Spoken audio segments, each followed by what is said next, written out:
We have a brand new house and lot that is for sale na nakikita nyo dito sa likod ko, and it's located here in Jubilation South, one of the premium village located here in Biñan, Laguna. It's very accessible via SLEX if you are from Manila, and if you're going to some part of Batangas, you can use Calax. And in terms of school guys, napakalapit lang nito sa Brent International and De La Salle University in case na may kids kayo na mag-aaral in the future. And this property has 4 bedrooms, 2 toilet and bath, 2 car garage, and kinaganda dito, may room siya downstairs na pwedeng makonsider if you have an elderly sa bahay.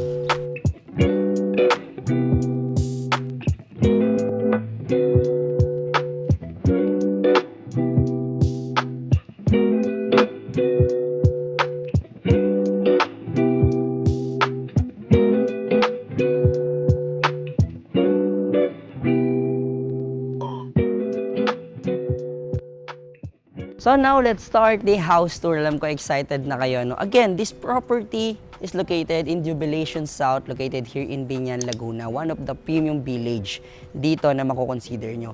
Especially if you want an exit away na property. This one, napakalapit lang sa SLEX and Calax. Okay? And this property, mabalik tayo, no? This property is a brand new, so hindi pa siya natirhan ever. And it has 2 car garage, 3 bedrooms, actually 4. May bedroom pa siya downstairs na pwedeng magamit na yung elderly. And as you can see, it's a morning sun, and yung ginamit na materials dito, very modern, no? Tapos yung design ng bahay, modern architectural talaga. Like yung araw, pumapasok talaga sa loob. Later, makikita ninyo.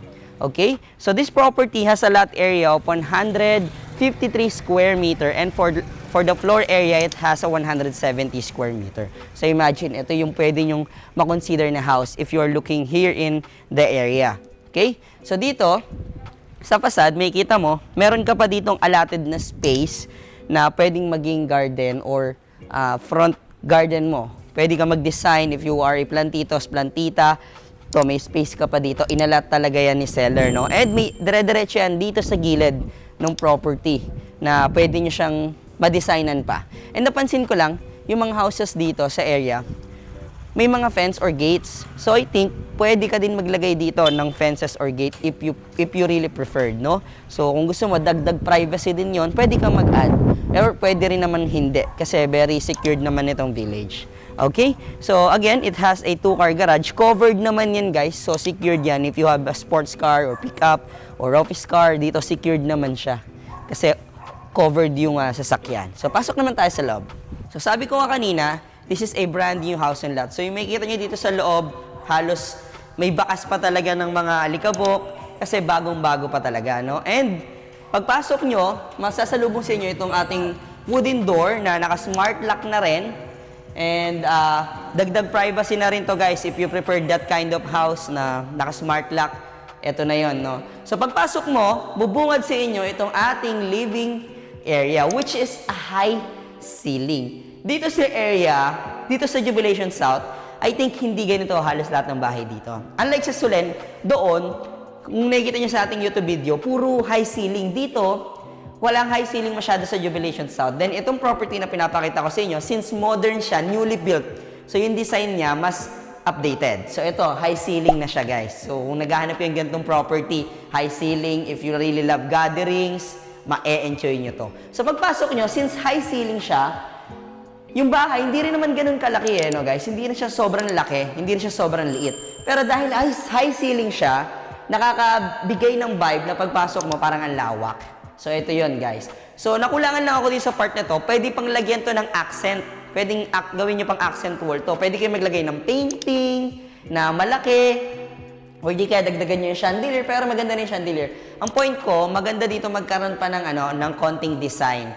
Which is, bahala na kayo guys. Basta kung na-imagine nyo, naisip ko, gaganda pa to kapag nalagyan pa ng painting or kahit anong art dito sa bahay. Kasi pagpasok mo, ito agad yung bubungad eh. So, ang plain lang niya para sa akin. But again, kinaganda naman nun, you can design it your own kahit na siya ay secondary market or kahit na may first owner na itong property. Para ka pa rin nagpatayo ng sarili mong bahay.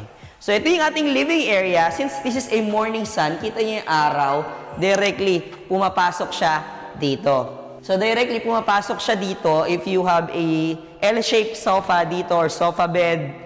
Yan, makakalanghap sila ng hangin, sariwa, at saka makakatanggap ng araw, sinag ng araw.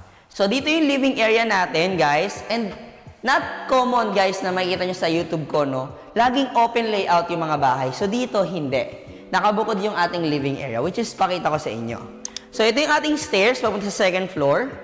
And, ang kinaganda dito, naglagay sila nito. Very modern talaga yung design kasi yung mga bagong house na to, ganito yung ginagawa nila sa mga storage room. So, may kita nyo, para siyang naging accent wall, tapos push mo lang, then meron ka ng space na pwedeng lagyan ng inyong gamit. Yung mga ginagamit mo araw-araw, pero ayaw mong makita rin araw-araw, like yung mga walis, mga map, so yan, pwede mo itago dyan. And after nitong storage room, guys, we have an access going here to our living area. So, sabi ko nga, hindi to common na makikita nyo sa mga house tour ko, guys, na parang naka-open layout lahat. So, dito, may konting partition siya. Okay? So, ibang design naman to. Kung gusto nyo yung mga ganong design, then pasok sa preferences nyo to.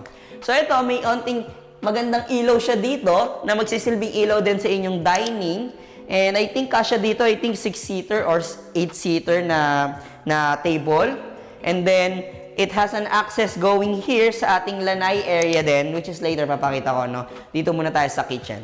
So, ito yung living area, ito yung dining area, nandito naman yung ating kitchen area. So, dito sa kitchen area, dito kayo pwede mag-prepare ng foods para sa inyong mga loved ones. And dito naman yung ating sink sa likod lang. So, may mga cabinets din siya, windows din for exhaust, kung sakali. So, dito, meron din tayong Elba na range hood na naka-built-in na rin dito sa property. Tapos, may mga cabinets pa tayo dito. I think, hindi. Ito, yan. May cabinets tayo dito. Pwede nyo itago yung mga tank. And dito, may shelves din. Tapos, naglagay din sila ng floating shelves dito. Overhead cabinets. Ang daming space. Sa ating refrigerator. Pwede yung Tudor refrigerator dito, in case. Tapos, from dining area, kitchen area, we have an access here sa ating left side ng ating property. So, tara, pakita ko sa inyo. So, dito, may access kaya. Ito yung sinabi ko kanina dun sa unahan ng bahay na pwede nyo pang maging design or pwede nyo pang i-design kung kayo ay plantito at plantita dahil may allotted pa na lupa dito. I think para siyang kagaya din sa mga property sa Nuvali. May isang side ka lang na pwede i-expand, which is yung side na to is yun dun sa may parking area. And ito, dapat manatiling open siya. Pero confirm ko pa rin kasi alam ko pwede ka na rin magsagad dito eh. Pero itong bahay na to hindi niya sinagad, which will give you a space pa para mag-isip ng pwede nyo pang gawin dito. No? So guys, may natitira pa kayong space dito. Pakita ko sa inyo hanggang likod kasi ito na space. So yan, hindi siya sagad, no? Ay kung iniisip nyo, saan yung daily kitchen namin, Carl? Saan yung dirty kitchen namin? Andito siya located sa likod. Ang ganda rin ng ginamit na tiles, no? Compare sa ibang mga dirty kitchen na nakikita natin sa ibang bahay. So ito, ang ganda. Tapos nasa likod siya ng bahay, hindi siya kitang-kita rin. And maximize yung space. Pero it gives you another option pa ulit na na pwede nyo pang i-design or i-expand. Depende na lang sa needs ninyo. And dire-diretso lang tayo. We now here at the lanay area. So ito yung side na naman kung nasan itong ating dining area. So dito, pwede kayo siguro, I think, mag-laundry area sa side na to. And then dito, may another space ka na naman na pwede mong i-design. Pwede kang maglagay siguro dito ng garden para kada kakain ka, tapos dito ka magpapahinga, pwede ka magmuni-muni, malapit lang. Tapos nandyan yung magaganda mong halaman, di ba? So pasok naman tayo sa loob. So dito tayo dadaan ngayon sa ating dining area. So from dining area, guys, bago tayo umakyat sa second floor, I want to show this with you guys. So dito sa ground floor, meron tayong toilet and bath. Although it's common toilet and bath, kasi pwede nyo rin mapagamit sa visitors or pwede rin naman sa elderly natin na gagamit sa room na to. Later, papakita ko sa inyo. So ayan guys, meron tayong shower area, toilet, and then sink. So again, it's located in the ground floor next to your elderly room. Ito yung sinasabi kong pang 4th bedroom nila na nakalocated dito sa ground floor. It's convertible. You can use it for elderly. Pero ang nakikita ko, kagaya sa ibang bahay sa Sulen, may ibang room sila sa baba ay naalat nila for play area. So, pwede nyo gawin din yon sa mga kids ninyo. Kasi ito, saktong-sakto lang din for play area. Dito sila pwede maglaro, magkalat, so at least hindi nakaharang sa buong bahay. So maganda rin. Entertainment area, pwede rin. Office, if you are a work from home setup, pwede rin to, no? So akit naman tayo ngayon sa ating second floor. So we're now here at the second floor, guys. So ito yung stairs nila. Habang naakit ka dito, may view ka nung buong buong living area kasi nga high ceiling siya. So parang ang aliwalas din ang dating. And pag akit mo dito, ito yung ating second and third bedroom. So dito, sa ating second bedroom, guys, maganda siya, perfect siya sa mga kids. And kinaganda dito, may mga ventilation na rin siya, no? And ang isa lang napansin ko, guys, dito sa mga rooms, wala siyang nakaabang na butas ng aircon. So I think pwedeng kayo na lang ang magpagawa nun or magpalagay nun, no? Tapos yung mga ilaw na ginamit niya, ang ganda kasi naka-built-in sa kisame. And then, meron na rin silang lahat ng kwarto. Meron na rin cabinets na kulay gray, which is very aesthetic. Magugustuhan ng mga anak mo.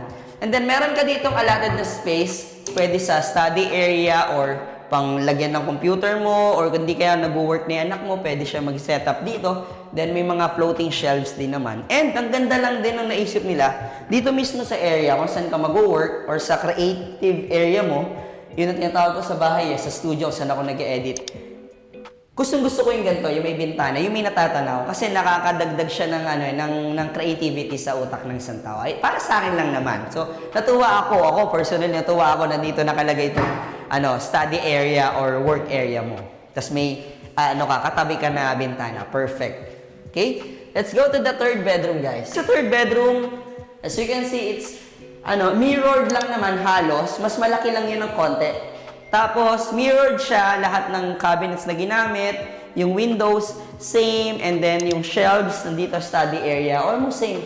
Again, yun lang, wala talaga siyang butas ng aircon. So, sana lang nagkaroon. Pero, at least, pwede yung gawan na lang, no? Ngayon pa lang sinasabi ko na agad sa inyo, kasi ito yung mga napansin ko, no? So, ngayon naman, labas tayo sa ating way papunta sa master's bedroom. And, from dito, guys, paglabas mo, may hallway, may access yan papuntang balcony, na may access din yung balcony sa master's bedroom. Later, papakita ko sa inyo. Before we go to the master's bedroom, no, let me show you this, the common toilet and bath dito sa second floor.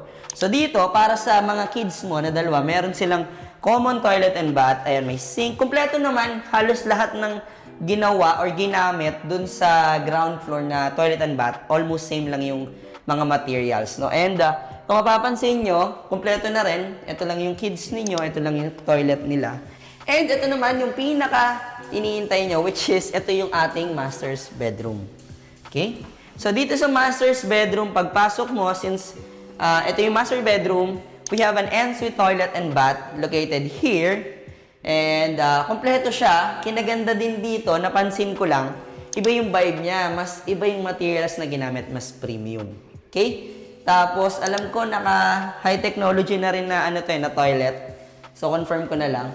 Tapos, sobrang ganda nga. Sobrang ganda talaga nung toilet na to compare sa iba, which is good thing. Kasi, kung ikaw yung owner, ikaw yung property owner na itong bahay, syempre, mas gusto mo din yung kakaiba. No? Hindi ka parehas ng mga common toilet and bath. Okay? Let's now proceed to the bed area. So, dito, ito yung master's bedroom nyo. Dito nyo ilalagay yung inyong bed. So, pwede siya dito kasi may socket. So, pwedeng lagay ng lamp ninyo. So, ayan. Dito, meron kayong queen size, king size na bed. And then, ito yung cabinets ninyo. Same color sa mga ginamit sa mga kids room ninyo. Pero mas premium yung itsura niya since dalawa kayong gagamit. Sagad talaga yung cabinets. Hanggang taas, hanggang baba. Tapos, may mga drawers ka dito. Ayan.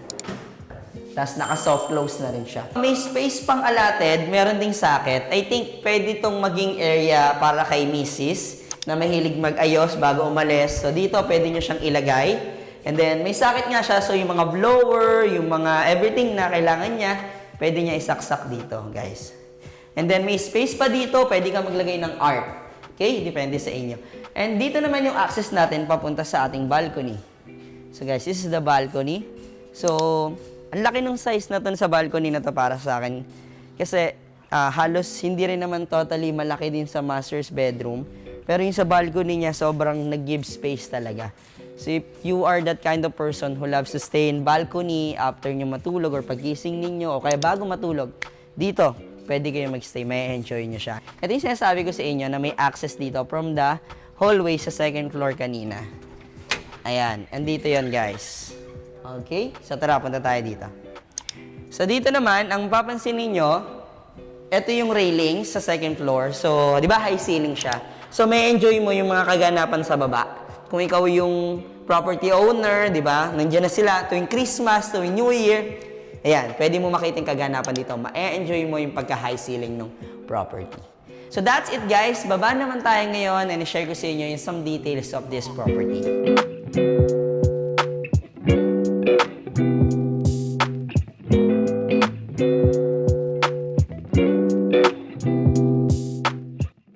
And that's it for our today's video guys. I hope na-enjoy nyo yung ating house tour. And again, itong property sa likod ko, it has 4 bedrooms, 2 toilet and bath, 2 car garage, and it has a room downstairs na pwedeng-pwede sa inyong elderly.